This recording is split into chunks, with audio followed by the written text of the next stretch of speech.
नमस्कार स्टूडेंट्स, आज अपने करने जा रहे हैं एंडोक्राइनोलॉजी में BSc second year, BSc third year, BSc BEd second year के लिए लेक्चर नंबर 37 यानी 37वां लेक्चर करने जा रहे हैं। देखिएगा स्टूडेंट्स कि जो अपने अभी तक पढ़ा था endocrine gland of insect, endocrine gland of insects, endocrine gland of insects. अब देखिएगा स्टूडेंट कि हमने पढ़ा था कि जो कीट होते हैं इनके अंदर एंडोक्राइन ग्लैंड्स पाई जाती है, इनको इनकी आवश्यकता होती है क्योंकि बिना एंडोक्राइन ग्लैंड के जो कीटों के अंदर होने वाली विशेष घटनाएं जो हैं वो नहीं संपन्न हो पाती, जैसे कि मेटामॉर्फोसिस है, जैसे मोल्टिंग है, जैसे यूँ कह सकते हैं कि लार्वा का लार्वा में बना रहना है, या यूँ कह सकते हैं अपनी मेटाबॉलिज्म जो है, उसके अलावा जो पेरिकार्डियल मसल है उनमें कॉन्ट्रैक्शन है, ये सब ग्रोथ है, डेवलपमेंट है, इन सब क्रियाओं के लिए कीटों के अंदर एंडोक्राइन ग्लैंड का होना आवश्यक है। और जो कीट हैं इनके अंदर मैंने आपको बताया था कि डेवलपमेंट के दौरान मेटामॉर्फोसिस है, मोल्टिंग है, इंस्टार स्टेजेस हैं, ये मुख्य घटनाएं होती हैं। इन मुख्य घटनाओं के लिए भी ये एंडोक्राइन ग्लैंड ही जिम्मेदार होती है। अब इनके अंदर यदि हम बात करें, मैंने आपको बताया था एंडोक्राइन ग्लैंड इसमें 4 प्रकार की होती है। पहली थी न्यूरोस्क्रेटरी सेल्स ऑफ ब्रेन, दूसरी थी कार्पोरा कार्डिका, तीसरी थी कार्पोरा एलेटा और चौथी थी प्रोथोरेसिक ग्लैंड, प्रोथोरेसिक ग्लैंड। तो ये 4 प्रकार की ग्रंथियां थी कीटों के अंदर जो हम पढ़ चुके हैं चारों के लिए। अब देखिए आज का जो अपना टॉपिक है वो इन्हीं ग्रंथियों के संदर्भ में है, यानी क्योंकि हम एंडोक्राइन ग्लैंड ऑफ इंसेक्ट पढ़ रहे हैं, पर आज का जो हमारा टॉपिक है हार्मोन्स ऑफ इंसेक्ट। आज का अपना टॉपिक क्या है? Hormones of insects. अब देखिएगा जब भी हम कोई भी ग्रंथि की बात करेंगे तो हार्मोन हमें पढ़ना ही पड़ेगा, और कोई भी जब हम हार्मोन पढ़ेंगे तो हमें ग्रंथि के बारे में क्या करना पड़ेगा? पढ़ना पड़ेगा।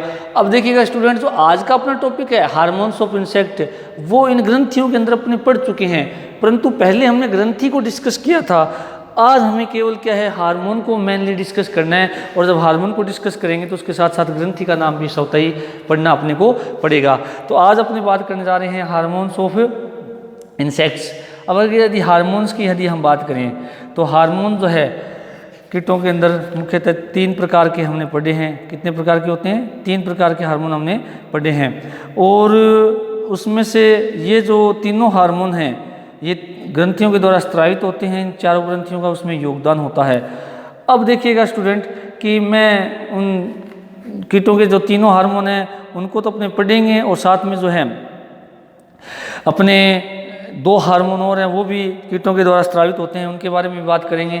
तो अपने जो पहला हार्मोन है वो है प्रोथोरेसिक ट्रोपिक हार्मोन, पीटीटीएच हार्मोन, दूसरा अपना है एक डायसिन हार्मोन, तीसरा अपना जुवेनाइल हार्मोन, और चौथा अपना ब्यूसिकोसन हार्मोन, और 5वां अपना है एलोक्सियोन हार्मोन। ये पांचों के पांचों हार्मोन्स कीटों के द्वारा क्या होते हैं? स्त्रावित होते हैं। तो हार्मोन्स ऑफ इंसेक्ट की अपने बात करने जा रहे हैं।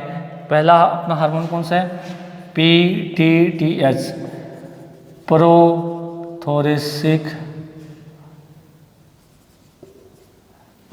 Trophic hormone. दूसरा अपना हार्मोन है वह एक डायसन,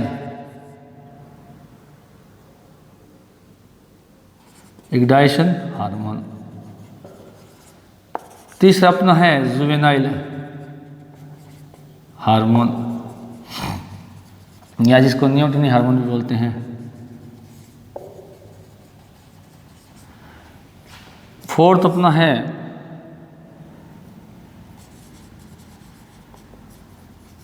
हार्मोन, ब्यूसिकोन हार्मोन, और 5वां जो अपना हार्मोन है वो है एक्लोशियन हार्मोन।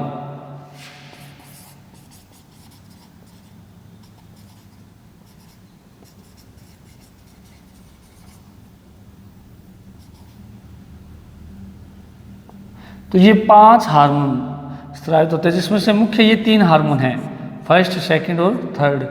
फोर्थ और फिफ्थ भी हार्मोन स्रावित होते हैं तंत्रिका कोशिकाओं के द्वारा होता है, या ये जो अपने न्यूरोसेक्रेटरी सेल्स हैं उनके द्वारा स्रावित होते हैं, या सेंट्रल नर्वस सिस्टम द्वारा स्रावित होते हैं।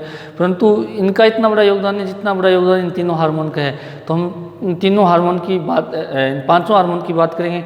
सबसे पहले हम हार्मोन जो पढ़ने जा रहे हैं वो है कौन सा, पीटीटीएच हार्मोन या प्रोथोरेसिक ट्रोपिक हार्मोन, अपनी इसकी बातें करने जा रहे हैं। तो सबसे पहले यदि हम बात करें पीटीटीएच हार्मोन की, अब पीटीटीएच हार्मोन जो है, ये हार्मोन जो है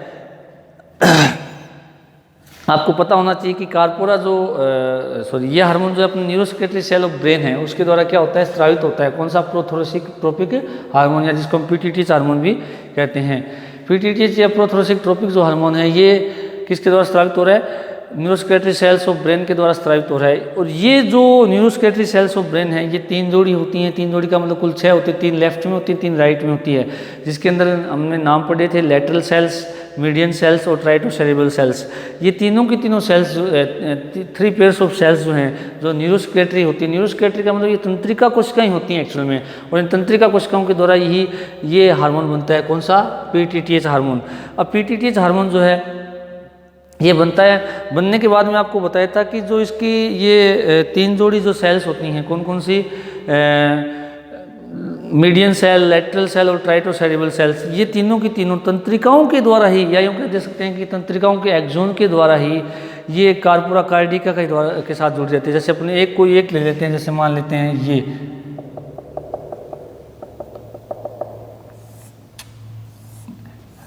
अपनी इसको चलो मीडियन सेल मान लेते हैं, न्यूरोसेक्रेटरी सेल्स की कौन सी, मीडियन सेल्स मान लेते हैं। ये आपने देखा कोई इस प्रकार से जुड़ी रहती है कार्पोरा कार्डिका के द्वारा।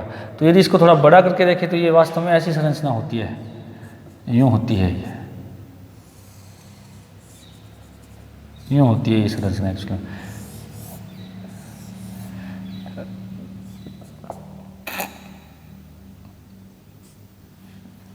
इस तरह से होती है। तो ये देखो न्यूरोसेक्रेटरी सेल ऑफ ब्रेन का जो सेल्स है ब्रेन की, उसका ये क्या है कि ये एक्सोन है, ये साइटोन है, ये सिनेप्टिक बटन है।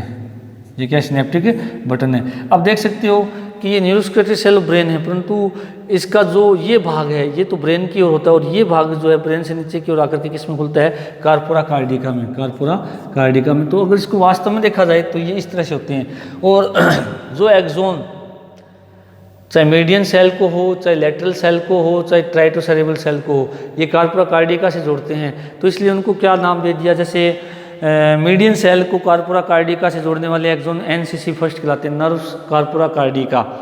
लैटरल सेल को जो है कार्पोरा कार्डिका से जो एक्सोन जोड़ते हैं उनको एनसीसी सेकेंड कहा जाता है। और ट्राइटोसेरेब्रल सेल्स जो होती हैं ब्रेन की, उनको एक्सोन से उनको कार्पोरा कार्डिका से जोड़ने वाली जो एक्सोन्स हैं उनको हमने नाम दे दिया एनसीसी थर्ड। तो इस प्रकार एनसीसी फर्स्ट, सेकंड और थर्ड तीनों के तीनों क्या काम कर रहे हैं वास्तव में अगर देखा जाए तो ये न्यूरोसेक्रेटरी सेल्स ऑफ ब्रेन है उसको किससे जोड़ते हैं, कार्पोरा कार्डिका से।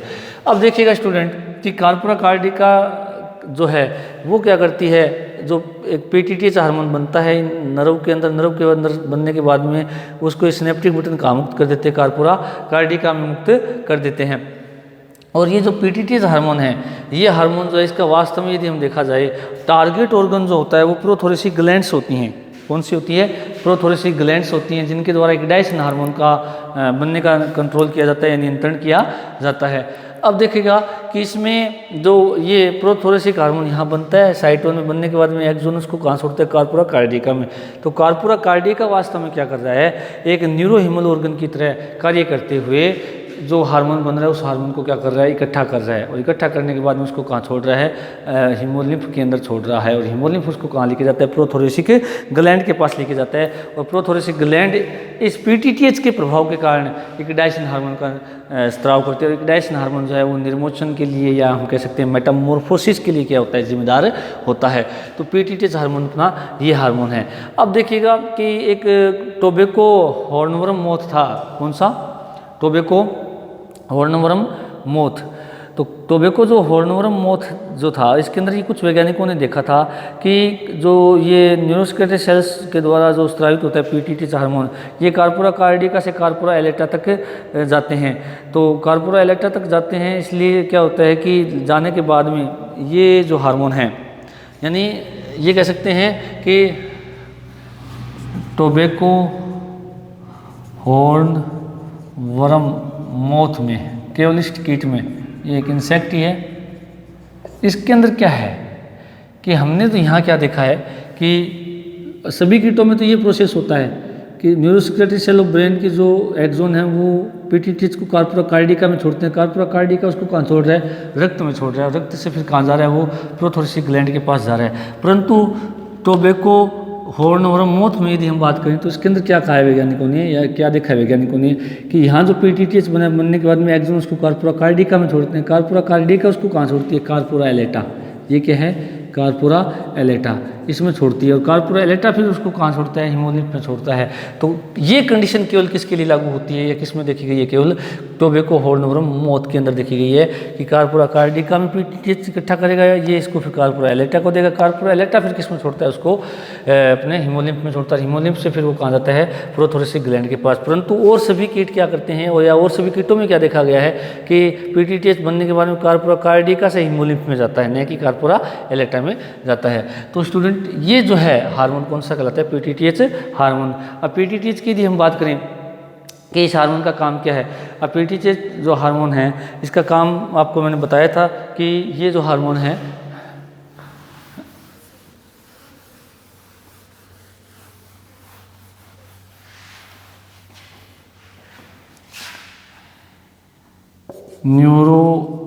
न्यूरोस्केलेटल सेल ऑफ ब्रेन किसका स्राव करती है? पीटीटीएच। कहाँ जाएगा? कार्पोरा कार्डिका में। कार्पोरा कार्डिका में। कार्पोरा कार्डिका इसको क्या करती है? संग्रहित करती है, कलेक्ट करती है and work as neurohaemal organ. Neurohaemal organ. अब क्या हुआ कि कलेक्ट करके वर्क एज न्यूरोहीमल ऑर्गन की तरह कार्य करती है। अब इसमें क्या होता है कि ये कलेक्ट करने के बाद में इसको कहाँ छोड़ा जाता है? हिमोलिम्फ में। हिमोलिम्फ में। हिमोलिम्फ क्या करता है? इसको कहाँ छोड़ता है? फिर कहाँ लेके जाता है? टारगेट ऑर्गन कौन सा? इसकी प्रोथोरेसिक ग्लैंड। अब प्रोथोरेसिक ग्लैंड क्या करती है? एक डायसिन हार्मोन। कौन सा हार्मोन? एक डायसिन हार्मोन का स्राव करती है। एक डायसिन फिर किसको स्राव करता है? मेटामॉर्फोसिस को प्रेरित करता है। किसको प्रेरित करता है? मेटामॉर्फोसिस को प्रेरित करता है। तो इसका ये सिस्टम रहता है कि neuroskeletal cells of brain PTTH का स्राव करती है। इसको इकट्ठा कौन करता है? Corpora cardiaca. Collect and work as neurohaemal organ. फिर इसको कहाँ छोड़ती है? ये हिमोलिम्फ में छोड़ती है। हिमोलिम्फ से ही कहाँ जाता है? प्रोथोरेसिक ग्लैंड में। प्रोथोरेसिक ग्लैंड इस हार्मोन के प्रभाव के कारण डायसिन हार्मोन का स्त्रावन करती है। डायसिन हार्मोन जो है वो मेटामॉर्फोसिस की प्रेरित करता है, जिससे लार्वा अवस्था किसमें चेंज हो जाती है? वैसे में यूँ कहते हैं मोल्टिंग हार्मोन भी कहा गया इसको। एक डायसिन को क्या कहा गया? मोल्टिंग हार्मोन भी कहा गया, या ग्रोथ एंड डेवलपमेंट हार्मोन भी कहा गया है। और क्यों कहा गया ये समझ में आ गया होगा आपको। तो पहला हार्मोन अपना कीटों का जो है वो कौन सा है? पीटीटीएच हार्मोन। तो इसके लिए मैं थोड़ा सा आपको 2 लाइन में इसको पूरा अपने कवर कर देते हैं कि पहला तो ये हार्मोन न्यूरोस्केलेटल सेल्स ऑफ ब्रेन के द्वारा बनता है। दूसरी कंडीशन क्या लागू होगी इसमें? इस हार्मोन का संचय या संग्रह कह सकते हैं, कलेक्शन कहते हैं, कार्पोरा कार्डिका में किया जाता है। दूसरी कंडीशन ये लागू होगी। और तीसरा क्या है? कार्पोरा कार्डिका इस हार्मोन को रक्त या हीमोलिम्फ, एक ही बात है, हीमोलिम्फ में छोड़ देता है, जहाँ से ये अपने टारगेट ऑर्गन प्रोथोरेसिक ग्लैंड में चला जाता है, वो प्रेरित करता है, प्रोथोरेसिक ग्लैंड को प्रेरित करता है। प्रोथोरेसिक ग्लैंड पीटीटीएच के प्रभाव के कारण, पीटीटीएच का पूरा नाम स्टूडेंट याद रखना, प्रोथोरेसिक ट्रोपिक हार्मोन ग्लैंड, पीटीटीएच के प्रभाव के कारण एक डायसन हार्मोन स्रावित करती है और ये हार्मोन कीटों में मोल्टिंग व मेटामॉर्फोसिस को प्रेरित करता है।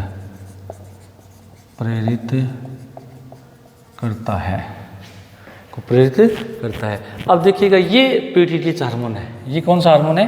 पीटीटीएच हार्मोन, जिसका बहुत इंपॉर्टेंट हार्मोन है, क्योंकि पीटीटीएच बनेगा तो ही कार्पोरा कार्डिका का यूज होगा, और कार्पोरा कार्डिका जो है आगे फिर प्रोथोरेसिक ग्लैंड को प्रेरित करके क्या कर रही है, एक डायसन के निर्माण को प्रेरित कर रही है, जिससे मोल्टिंग और मेटामॉर्फोसिस होता है, जिससे लार्वा किस में चेंज हो जाएगा, वयस्क में चेंज हो जाएगा। तो बहुत इंपॉर्टेंट हार्मोन है। तो अपना कीटों का पहला हार्मोन है पीटीटीएच, ये अपना कंप्लीट हो जाता है। और इस हार्मोन को अपने अगर बात करें टोबैको हॉर्नवर्म मोथ, तो वो एकमात्र इसका एक्सेप्शनल है, यानी अपवाद है कि वास्तव में कार्पोरा कार्डिका जो है वो ही न्यूरोहिमल ऑर्गन की तरह कार्य करती है। कार्पोरा एलेटा को केवल टोबैको हॉर्नवर्म मोथ में ही एक न्यूरोहिमल का कार्य करती है। इसके अलावा देखिएगा कि ये जो हार्मोन है इसको हम ब्रेन हार्मोन भी कहते हैं, ये भी थोड़ा याद रखिएगा। ब्रेन हार्मोन क्यों कहते हैं? क्योंकि ये ब्रेन की न्यूरोस्क्लेटरी सेल के द्वारा स्रावित होता है, इसलिए इसको हम थोड़ा सा याद रखिएगा। ब्रेन हार्मोन भी इसी के लिए शब्द यूज किया गया है। ब्रेन हार्मोन शब्द किसके लिए यूज किया गया है? पीटीटीएच के लिए। क्यों किया गया है आपको पता लग गया होगा, क्योंकि ये हार्मोन ब्रेन की न्यूरोस्क्लेटरी सेल से उसके द्वारा बनता है, इसलिए इसको क्या कहा गया है? ब्रेन हार्मोन कहा गया है। अब सेकंड जो अपना हार्मोन है, सेकंड हार्मोन जो अपना कौन सा है? एक डायसन हार्मोन।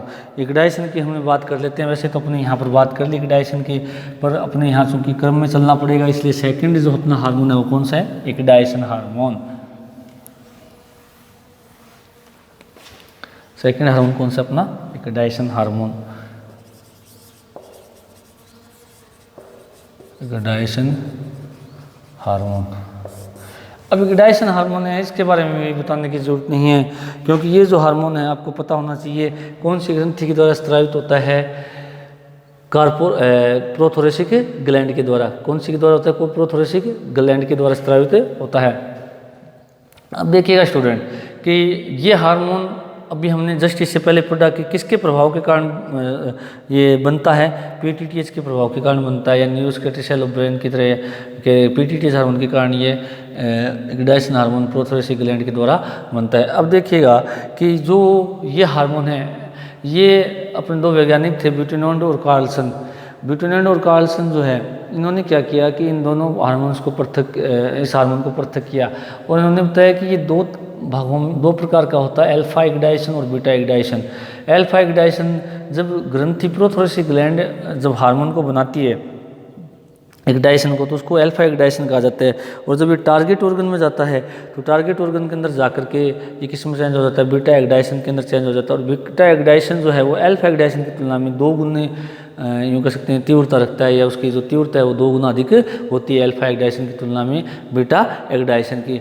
और इसका कार्य जो है एग्डाइसन हार्मोन का वो भी मैंने बताया, ये कीटों के अंदर मेटामॉर्फोसिस और मोल्टिंग की क्रिया को प्रेरित करता है, जिसके द्वारा क्या होता है कि जो कीट है वो लार्वा से वयस्क अवस्था में चेंज हो जाता है। इसलिए इसको एक शब्द और यूज़ किया जाता है, इसे GD hormone, growth and development hormone शब्द भी यूज किया जाता है। ग्रोथ एंड डेवलपमेंट हार्मोन अगर प्रश्न आता है तो किसके लिए यूज़ होगा, एक्डाइसन हार्मोन के लिए यूज़ होता है। तो सबसे पहले इस हार्मोन की यदि हम बात करें, अब हम ज़्यादा डिटेल में नहीं जा रहे क्योंकि हमने ग्रंथियाँ जब पढ़ी थी तो साथ में वहाँ हार्मोन पढ़ा। यहाँ पर हम केवल हार्मोन की बात करते हुए उनका डिस्कशन कर रहे हैं। अब जो एक्डाइसन हार्मोन है इसका स्त्राव या निर्माण कहते हैं की बात है, या सिंथेसिस कहते हैं, स्त्राव प्रोथोरेसिक ग्लैंड्स करती हैं। अब ये कहाँ होती है, ये मेरी बताई हुई है। प्रोथोरेसिक ग्लैंड पीटीटीएच के प्रभाव में इसका निर्माण करती है।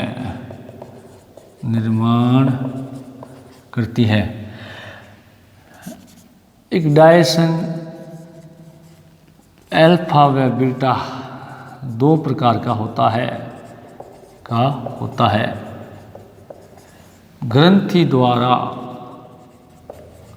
अल्फा एक्डाइसन का निर्माण होता है, परंतु टारगेट ऑर्गन में जाकर ये बीटा एक्डाइसन में चेंज हो जाता है। ये बात बुटेनॉन्ड और कार्लसन ने बताई थी कि वास्तव में बनता अल्फा एक्डाइसन है ग्रंथि के द्वारा, और ये टारगेट ऑर्गन में जाकर किस में चेंज हो जाता है, बीटा एक्डाइसन के अंदर। बीटा एक्डाइसन की जो तीव्रता है वो अल्फा एक्डाइसन की तुलना में 2 गुनी क्या होती है, अधिक होती है। अब वो इसके यदि हम कार्य करें तो बात करें, इस हार्मोन को जीडी हार्मोन भी कहते हैं। जीडी का अर्थ है ग्रोथ एंड डेवलपमेंट। क्या अर्थ है, ग्रोथ एंड डेवलपमेंट हार्मोन। क्यों है, क्योंकि हम क्या कह रहे हैं बार बार कि ये जो है कोई भी जो जंतु है उसकी लार्वा अवस्था को वयस्क में चेंज कर रहा है, तो इसका मतलब क्या हुआ कि ग्रोथ हो रही है और साथ में डेवलपमेंट यानी वृद्धि और विकास दोनों घटनाएं हो रही है। इसलिए इस हार्मोन को क्या यूज़ किया गया, ग्रोथ एंड डेवलपमेंट हार्मोन शब्द यूज़ किया गया। तो शॉर्ट में इसको जीडी कहा गया। तो इसलिए स्टूडेंट ये थोड़ा ध्यान रखिएगा कि एक्डाइसन हार्मोन जो है उसको ही क्या कहा गया है, जीडी हार्मोन कहा गया है। ग्रोथ एंड डेवलपमेंट क्यों कहा गया, क्योंकि लार्वा अवस्था वयस्क में चेंज हो रही है, तो लार्वा कम विकसित अवस्था होती है और वयस्क जो होता है वो क्या अधिक विकसित अवस्था होती है। तो यानी ग्रोथ भी हो रही है, बॉडी के आकार और आकृति भी क्या कह सकते हैं कि बढ़ रही है, अंगों का आकार भी परिवर्तन हो रहा है। और डेवलपमेंट का मतलब ये हुआ कि लार्वा अवस्था जो भ्रूणीय अवस्था होती है, और भ्रूणीय अवस्था किस में चेंज हो रही है, वयस्क में चेंज हो रही है। इसलिए इसको ग्रोथ एंड डेवलपमेंट हार्मोन यानी वृद्धि और विकास हार्मोन भी इसको कहा गया है। इसके अलावा ये हार्मोन है, ये हार्मोन इन स्टार अवस्था के दौरान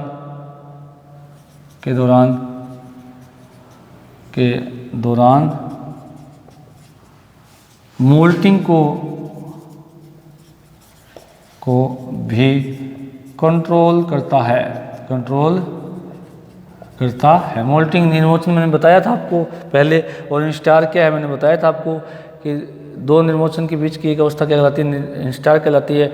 और मोल्टिंग का अर्थ है पुरानी त्वचा का त्याग करना और नई त्वचा को ग्रहण करना। उसके अलावा ये जो हार्मोन है, ये हार्मोन कायांतरण यानी मेटामॉर्फोसिस के लिए भी जिम्मेदार होता है, कायांतरण के लिए भी जिम्मेदार होता है। और कायांतरण जब भी होता है तो लार्वा किस में चेंज हो जाता है, वयस्क में चेंज हो जाता है। और वयस्क कीट में ये ग्रंथि अदृश्य हो जाती है, कारण है इसका क्योंकि इस ग्रंथि का मुख्य कार्य क्या, निर्मोचन यानी मोल्टिंग, और साथ में क्या, मेटामॉर्फोसिस। अब ये दोनों ही घटनाएं जब पूरी हो जाती है तो उसके बाद में इस ग्रंथि का कोई कार्य नहीं रहता, इसलिए ये ग्रंथि जो अडल्ट स्टेज है उसके अंदर क्या हो जाती है, निष्क्रिय हो जाती है, नहीं दिखाई नहीं देती है। तो इस प्रकार स्टूडेंट आज अपने जो पढ़ा है हार्मोन सेक्ट के अंदर 2 हार्मोन पढ़ लिए, PTTH और साथ में दूसरा कौन सा, एक डायस्टेरोन हार्मोन। अब शेष जो 3 बचे हार्मोन अपने वो कल नेक्स्ट क्लास में पढ़ेंगे। Thank you.